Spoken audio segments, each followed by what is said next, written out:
He slid the receipt across the counter like it was a warning. "Next time, don't go over this amount," he said, pointing at the total like it was some kind of crime scene. It wasn't the first time he had tried to shrink me into a budget. Not for necessity, but for control.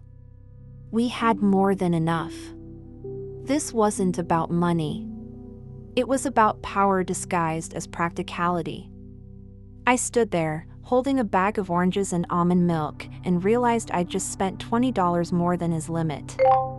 A limit he never applied to himself, of course, not when he bought golf clubs or whiskey for his office bar. But groceries? That had a cap. I didn't argue. I smiled. And something inside me clicked.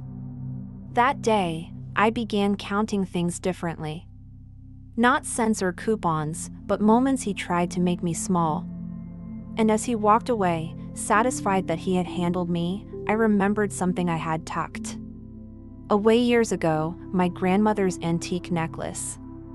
He always said it would be his one day. Passed down, father to son. A family heirloom, he called it, even though it had never belonged to him. That night, while he watched a game on the couch and I quietly folded laundry, I made a decision. If he wanted to measure my worth by what I spent, I'd show him something priceless.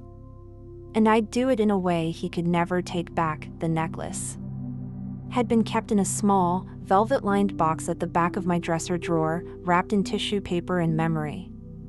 My grandmother gave it to me when I turned 18, her hands trembling as she clasped it around my neck and whispered, "Never let someone forget what you're worth."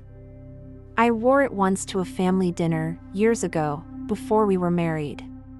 He noticed it immediately. Not the beauty, but the value. "That'll be worth a fortune one day," he'd said, not realizing it already was. But not in money. In meaning. After that, I tucked it away, waiting for a time when I'd need to remember who I was. And now, it was clear, this wasn't about groceries. This wasn't about $20. It was about the way he made his mother sit at the head of our table. Like a queen and me feel like her servant. The way he praised her elegance but questioned every one of my decisions. It wasn't jealousy. I liked his mother. I even admired her strength, a woman who'd raised him alone after his father left. What bothered me was how he used her as a mirror for control. Every compliment to her became a critique of me. Every boundary I tried to set became too much. So, I made a quiet plan. One that would say everything I wanted, without ever raising my voice. The opportunity came sooner than I expected. His mother's birthday was approaching, a grand affair held at a country club where everything sparkled with polished silverware and strained smiles. He asked me to keep it simple with the gift, suggesting flowers or a card, something classy but modest. I nodded, all while picturing the necklace resting quietly in its box. I didn't move with anger. I moved with clarity. I had learned that silence could be sharp and that sometimes the softest gestures leave the deepest mark. On the morning of the party, I polished the necklace with gentle fingers, not to impress, but to honor. I placed it in a simple white box and wrote a card in my own handwriting. "This belonged to a woman who taught me to value what can't be bought. I want you to have it." No name. No explanation. Just truth. At the dinner table, surrounded by wine glasses and birthday toasts, I handed her the box. His mother opened it slowly, her breath catching when she saw it. "It's stunning," she whispered, holding it up to the light. His smile froze. I saw it in his eyes, the moment he recognized it. The necklace he assumed would be his. The piece he used to point at in family photos, saying, "Someday." But someday had just passed. And I didn't flinch. Because for the first time in a long while, I was done asking for space. I was taking it. He didn't say anything that night. Not in the car, not when we got home, not even as he brushed his teeth beside me in the mirror. But the silence was thick. Not the peaceful kind, the kind that pulses with things unsaid. I could feel his confusion wrestling with his pride. He didn't know how to ask why. He didn't know how to say he felt slighted without sounding petty. And I, for once, didn't feel like explaining. Because the moment wasn't about punishment. It was about restoration. I wasn't trying to hurt him, I was trying to reclaim the pieces of me I'd slowly handed over, one compromise at a time. His control had always been wrapped in soft language. I'm just trying to be responsible. I want what's best for us. You're overthinking it. But control doesn't need to shout to be dangerous. Sometimes, it whispers. And for years, I'd mistaken those whispers for love. Now, I was listening differently. That night, I slept like I hadn't in months. Not because anything had changed, but because I had. The next morning, he made breakfast in quiet routine. Placed the plate down without a word. I looked at the eggs, perfectly cooked, and wondered how many mornings I had accepted things just like this, small gestures pretending to fix deeper cracks. But this time, I didn't say thank you out of habit. I just met his eyes, calm and clear, and waited for the next move to come from him. He finally spoke 2 days later, casually, as if the words had just occurred to him. Funny choice of gift, he said, not looking up from his laptop. I paused mid-sip of coffee. It meant a lot to her, I replied, keeping my tone steady, non-confrontational. He nodded once, then added, it's just something that valuable, I thought we'd save it for something bigger. Something that stays in the family. And there it was, the flicker of entitlement beneath the calm. I smiled, not unkindly. It did stay in the family, I said, and left the room. I could feel him watching me, searching for the old version of me that might apologize, backtrack, soften the blow. But she wasn't home anymore. In the days that followed, I noticed how the atmosphere shifted.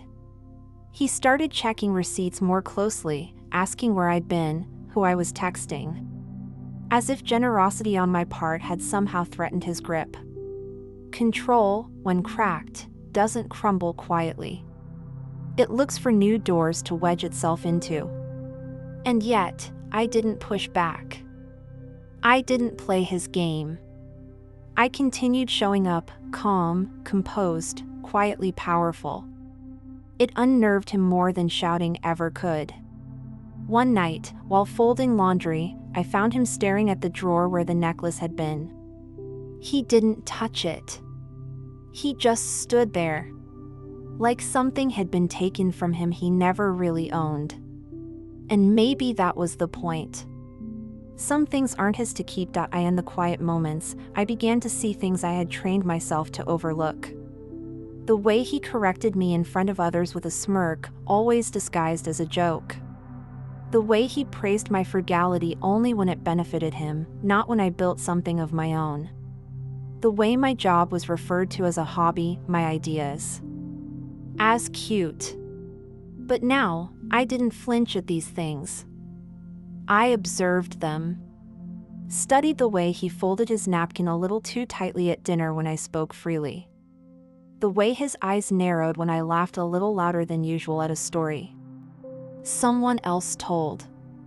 It was subtle, but it was there, the tension of someone watching power slip through fingers they once believed were secure. I never retaliated. I never shouted or accused. That wasn't the goal. I wasn't trying to win a fight. I was trying to stop participating in a performance where I was always cast as the understudy. Every time I stepped back into my own voice, I felt the air change. Not just between us, but inside me. It was like reclaiming a language I'd once forgotten how to speak. And even though he hadn't said it out loud, I could see the question beginning to surface in his eyes. Who are you becoming? What he didn't realize was, I wasn't becoming anyone new. I was just done pretending to be small. The following week, we hosted a dinner for a few of his colleagues, all sharp suits, curated charm, and the occasional backhanded comment disguised as banter. I played the part well for years. The quiet, supportive wife. Smiling when I was introduced, nodding politely when someone assumed I stayed home. But this time, I watched it all from a different place inside myself. When one of the guests asked what I did, I said, I manage a few properties and work with private clients on financial transitions. It wasn't a boast, just a fact. He nearly choked on his wine. For years, he had spoken for me, she used to teach, or she keeps busy at home. But I had built things in silence. Saved. Invested. Learned. Without his guidance. Without his approval. And now, the truth was gently unfolding, one sentence at a time. His mother, who had worn the necklace to the dinner with quiet pride, simply smiled across the table. She hadn't said anything directly, but I could feel the shift in her too. She was seeing me differently, not as the girl who married her son, but as a woman who had found her own rhythm in a house built to silence her. That night, after the guests left, he didn't say much. Just sat on the edge of the bed and asked, "When did you change?" I looked at him and said softly, "I didn't. You just stopped paying attention." After that night, I noticed him trying harder, not with tenderness, but with performance. He brought flowers home without occasion. Booked dinner reservations without asking if I was free. Complimented my clothes in front of friends like he was trying to prove something. But it was all surface. He wasn't seeing me, he was seeing the version of me slipping out of reach. And instead of asking why, he tried to tether me with pleasantries. It was almost ironic. All the years I longed for acknowledgement, and now that he offered it, I no longer needed it. My sense of worth had migrated.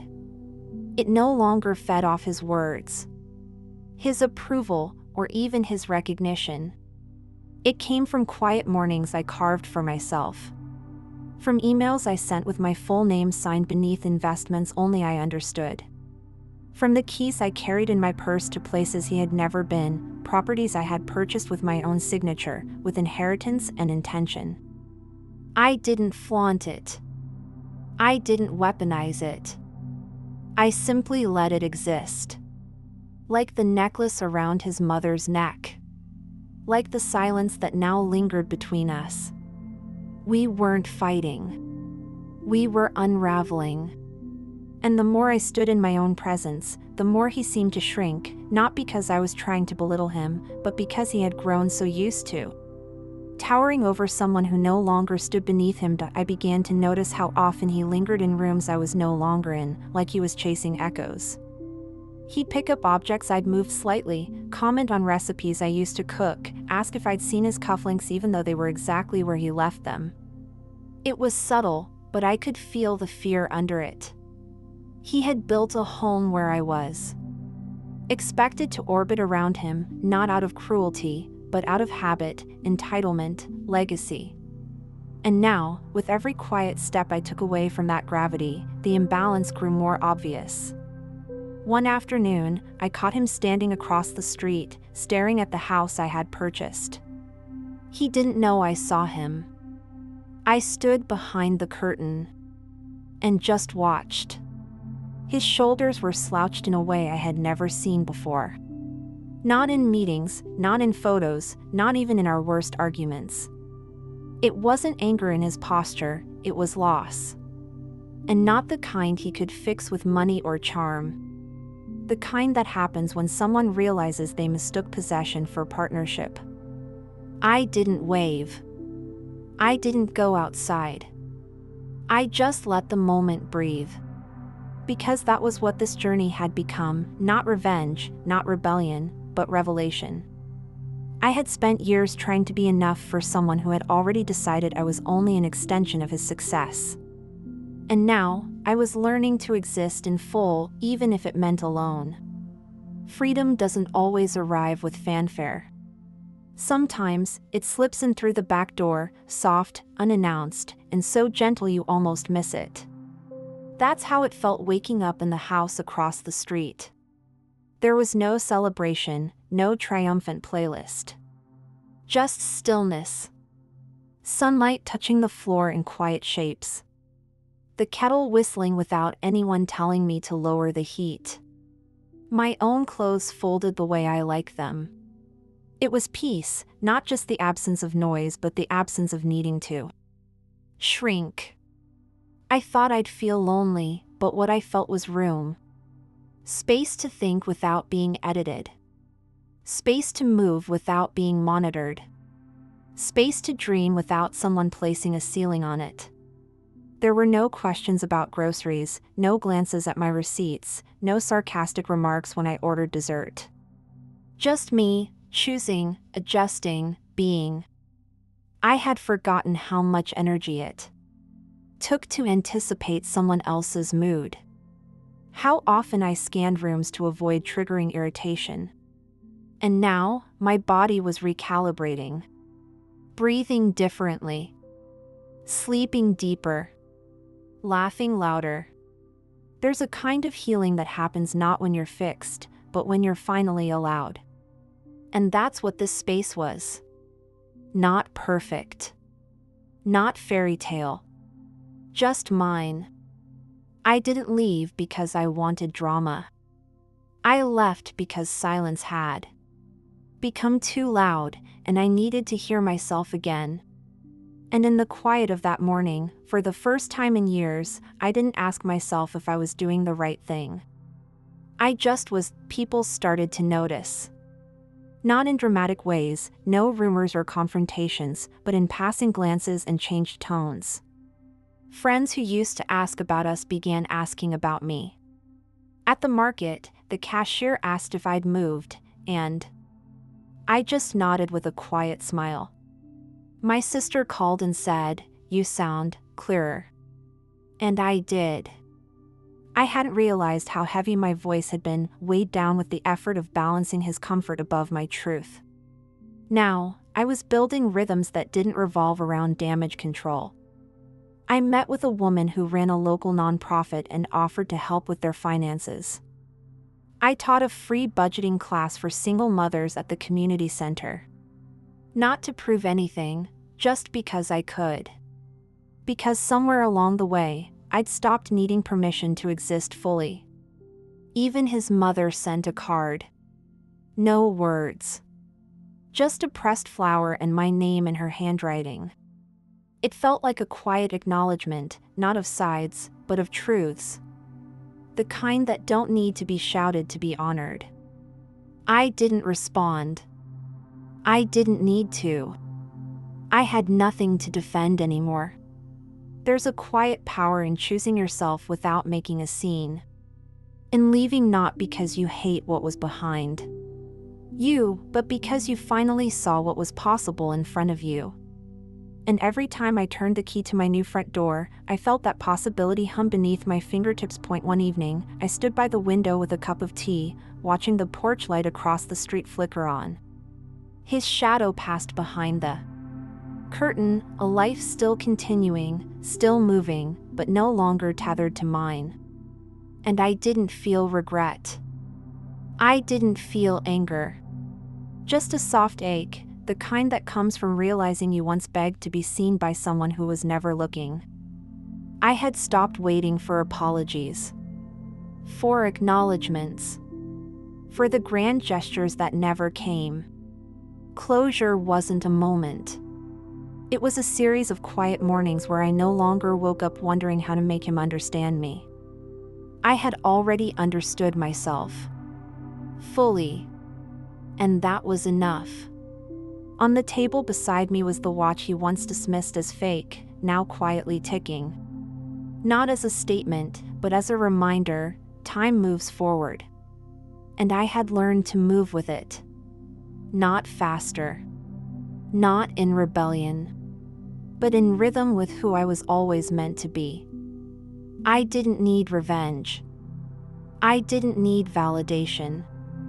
I had built something he could never truly touch, not because he wasn't capable, but because he never took the time to listen.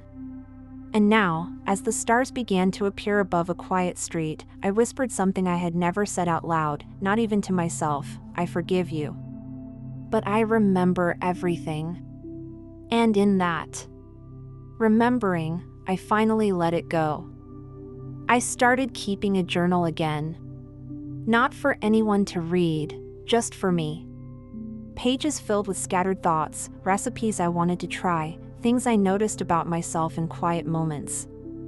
It felt strange at first, like meeting someone I hadn't spoken to in years, myself. The woman I used to be before the roles, before the silence, before the constant mental math of how much space I was allowed to take up.